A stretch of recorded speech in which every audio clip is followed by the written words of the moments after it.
go to 1 John chapter 1, and let's begin with reading verse 3, then we'll go down to verse 5.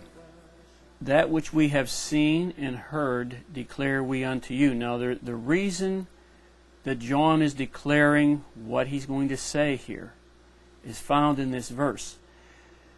He talked about the life was manifested in verse 2, that which they saw, heard, and handled of the word of life. He says the life was manifested, and he's bearing witness that that's true. It was manifested unto us, he says. In verse 3 he says, that which we have seen and heard declare we unto you. Now what's he going to declare? Well, we're going to read. That ye also may have fellowship with us. Now once again, the word, English words may have, that's a subjunctive mood verb in the Greek. And that means that it's possible, but it's not a guaranteed thing. So that it is possible that a Christian can move into this place of fellowship where John is living. And we'll get into this a little bit later when we talk about true fellowship. But he says this, now I'm not just making this up, this is in verse 3, that ye also may have fellowship with us. And truly our fellowship is with the Father and with His Son Jesus Christ. And remember, John is not speaking to the world, he's speaking to Christians when he says that you may have fellowship with us. See, it's going to take a certain walking to bring us into fellowship with the Lord and bring us into the fellowship that John is talking about here.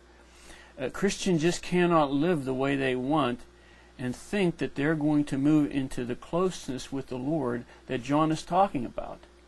There are Christians who walk close with God and are moving, if you will, on the highway of holiness, that they're living a holy life and are experiencing what John is saying here, experiencing the fellowship that should be there. And then you have other Christians that just don't seem to really care too much. They think it's okay to just go to church once a week and read the Bible once a week, and you can do basically what you want because you have freedom, and that everything will be fine whenever you die, you go to heaven, and everything will be made right, and you'll have this fellowship with the Lord. What makes you think that if you don't have a desire to have close relationship with the Lord now here on the earth, that you're going to want that or even have that whenever you reach heaven? You go to be with the Lord. I mean, the thinking of Christians is that I can basically do what I want and I'll receive all the rewards that everybody else receives, and I'll have the life of God. I will have the closeness to Him that everybody else has. Well, you need to direct your attention to the Lord today and start walking with Him today. Now he goes on and says, and these things write we unto you, that your joy may be full.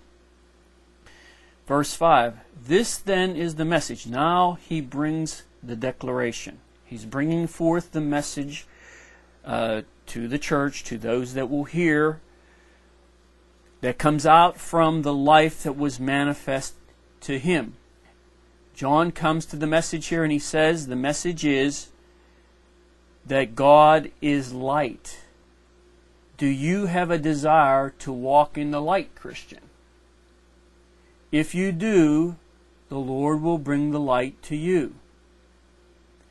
And as I said a few minutes ago, there are those who desire to walk in the light, and the Lord shows them the light. He shows them a particular way or a particular thing that they need to walk in, something that may need change in their life. And maybe they have an attitude that's incorrect, and the Lord shows them that. Well, that's the light, brothers, coming to you. And what you need to do is walk in the light.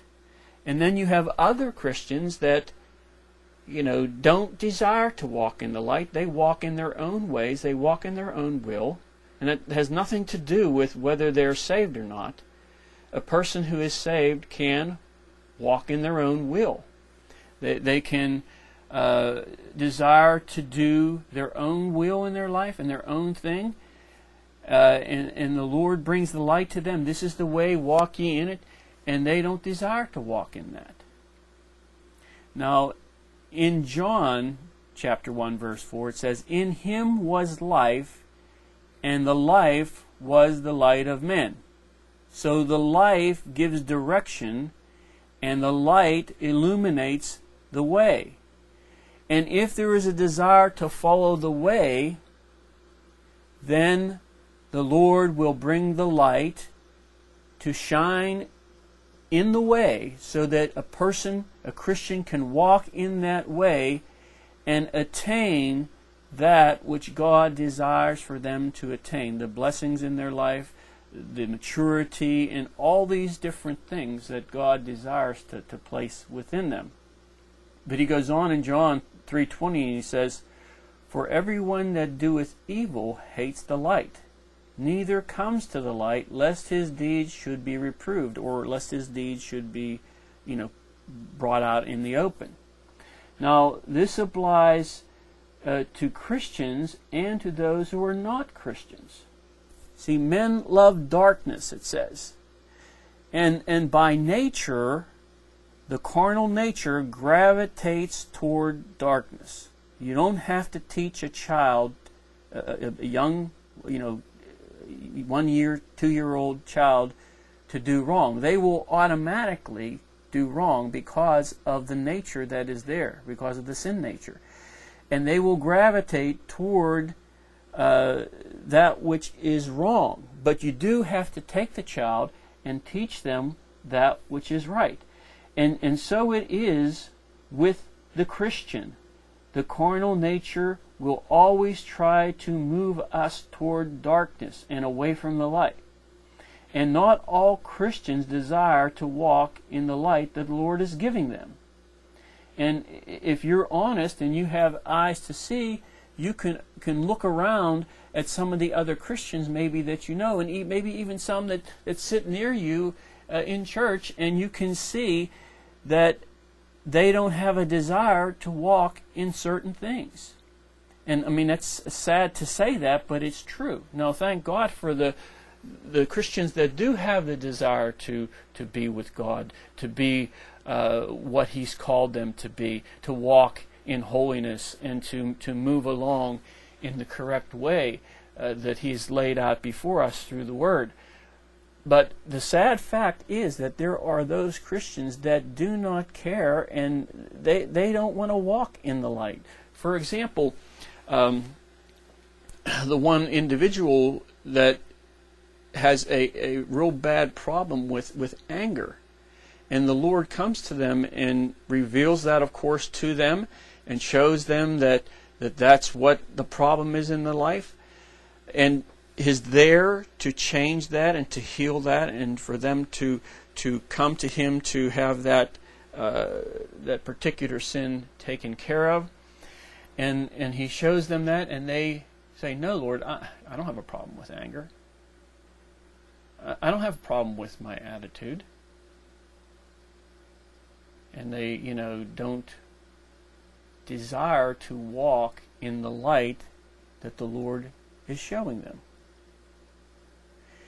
But he that doeth truth cometh to the light, that his deeds may be manifested, that they are wrought in God.